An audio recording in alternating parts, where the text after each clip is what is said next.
I mean, the three who came up, Martin, Burnley, of course, and Luton, alongside Sheffield United, as I said, remain winless. I mean, you went up with Leicester, right? So what is the hope when you arrive in the big time? Can we compete with anyone in here? Can we compete with... does self-doubt come in? Well, first and foremost, when you arrive in the big league, you want to stay in it. That's number one. That's the main aim of sides who are getting promotion. So that would... And Luton came up through the playoffs, so they've got less time to prepare, get themselves right. I totally agree with Simon, the fact that they didn't have any money to spend. Sheffield United as well, and I think those managers who did a terrific job in getting those particular sides up should get time. No, the Sheffield United manager come in, and you're right, he's very honest. That's the most difficult thing in the world, to try and explain away an out of character performance. You've been hammered in a match, you're doing an interview about 15 minutes later, you've just come out of the dressing room. You know, there's a bit of dissimulation, I suppose, along the way, because you've said something to the players in the dressing room and you don't really want to be having a go at them there. But it was an out of character performance by them. Now, are they going to? Is it going to be a struggle for them? It will be, but I think we all thought that anyway.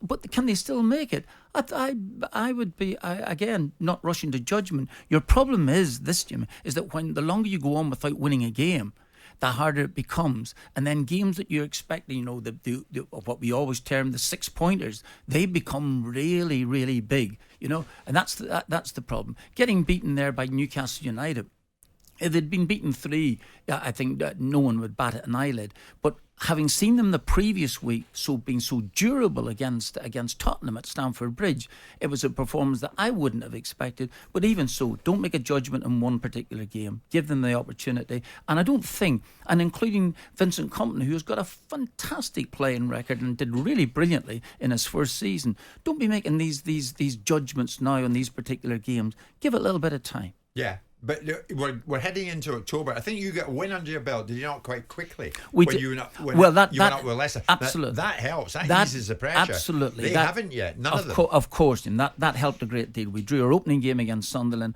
We beat Southampton. Emile Heskey scored a couple of goals, and suddenly we had 4 points to the board, which gives you a little bit of respite, because the next handful of matches we found really difficult. But then we got a bit of mojo about ourselves. We got a bit of self belief, and then drove on. And eventually, I think we finished ninth in the season, ninth in the league, and we actually won the League Cup on top of that there. So what I'm saying is that I'm not saying that these sides their only interest is trying to stay up. Yeah. Yeah, they got different challenges. I mean, they got Burnley have spent money, and Vincent Kompany is determined, rightly or wrongly, that they will play the same way and play the expansive football they played in the Championship, and he's not going to compromise. And he's very relaxed, and he's talking about the lessons that are learnt, and the players are developing and improving. And I hope he's right, because I like his disposition, I like his demeanour, I like his outlook. He's a nailed-on winner as a player. Did okay in Belgium's come back here, got a very dispirited Burnley side to come play football that they hadn't played for a time, and went out of the Championship with aplomb. If he doesn't change, they're going to get relegated, in my view, because I think he's going to have to change. Very rarely, there's exceptions that disprove rules, like Swansea going up and playing the same brand of football, and more often than not, you do have to adjust your style. The other two haven't spent any money. When we went up in 2004, we had a 35-goal merchant in Andy Johnson who gave us a chance. And we kept him, and he scored 23 goals in that season. We still got relegated, but he gave us a chance because he scored goals. Neither one of these sides... I like the boy Calvin Morris. I think he's a decent player, but I don't see where they're going to get their goals from. They'll huff and they'll puff. Yeah. And Sheffield United will give you loads of energy and loads of backbone, and that's an exception. That's a horror story. That will concentrate their minds about the reality of what they've got to do next. But I look at those three sides and say, for different reasons, the two sides, Luton and Sheffield, have got an owner that doesn't want to put any money near the club. He sold Sander Berg to Burnley, which is almost preposterous, you know, because these are one of the sides that you're going to be competing with to stay in the division that you came up with. You've taken away one of the manager's legs. You haven't given him anything back. You had an embargo last year, so clearly there's no aspiration for you to put any money in the team. which I can understand to one extent, having been a former owner, but you get to the Holy Grail, have a go, for God's sakes. Yeah. And then this was a guy who was saying to me at the end of the season, Simon, up in Covent Garden, I'm pretty exhausted. I mean, I'm pretty much out of here. And then doesn't sell. I tell you, getting promoted to the Premier League isn't exhaustion. That's like a shot of B12. Come on now. Yeah. This is it. This is the juice that you're there for. Yeah, exactly. And then you've got Luton. That's a very different animal. That I'm not being patronising or condescending. They're a wonderful football club and their story is remarkable. But they've not spent any money. They've built a new stand. They won't mind getting relegated and coming back up again or giving themselves an opportunity next year. So these 3 football clubs that have come up will be, in my view, very, very susceptible to all 3 getting relegated for different reasons, unless Vincent Kompany, who I think has the propensity to change and pivot and look at things slightly differently, if he doesn't, I think Burnley will struggle, and you'll see the 3 sides that went up go back down again. Would you change your managerial outlook briefly, Martin, if you were Vincent Kompany at this stage in the season? Your principles? I think the longer you go on without winning a game, I think you have to look at it. You have to look at that particular picture and say, listen, if we continue to play in the manner in which we do, and it's very commendable, but you're not getting results, then I think you have to. I think anybody with any sort of intelligence would look at a picture and say, listen, what is the main aim here? The main aim for Burnley is to stay in the division. What about Sheffield United? Brett's a big Sheffield United fan. He joins us, Martin. How on earth are you feeling this morning, Brett? A bit good, to be fair. 8-0. It's not what you want on a Sunday afternoon. But we knew it was going to be a tough season. We didn't think it was going to be that tough. What's your thought though as we go into October? Is it going to get worse before it gets better? It can't get much worse than that. I mean, do you still hold out hope that the Premier League will still be your home next season? Well, from start, I thought we were in a league of 4 or 5 at bottom.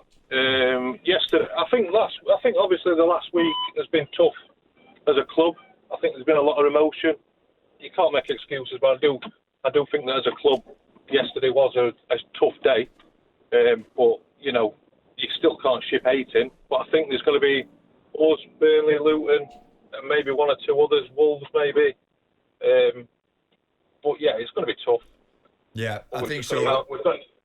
I think so, Brett. Listen, we don't want to dwell on it too much because it was a tough day and emotions were running high, of course, for a whole variety of reasons. Martin, it's hard to see any other outcome than the 3 who come up go down.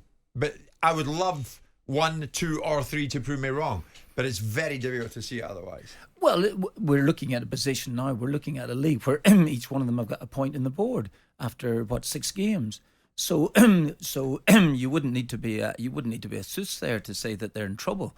So what I think is that the minute you can get the 3 points in the board, you go and win a game.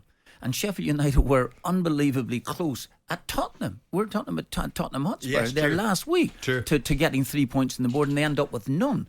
And that's been and that's similar story. I think they against Man City. Man City, well done. Absolutely right. So, but getting the big win, getting those 3 points, regardless of how you get them, suddenly gives you an enormous lift, and you feel as if, I've broken the back of this. Well, sorry, that might be a bit too strong, but at least it gives you a chance. And when some of those other sides have only got 4 or 5 points, you're not that far off them. Yeah. So it is. We all knew it was going to be difficult for Sheffield United. Of course. The question is, do you stick with the management structure that you've got? Do you believe that the guys that you've got there are worthy of giving more time to?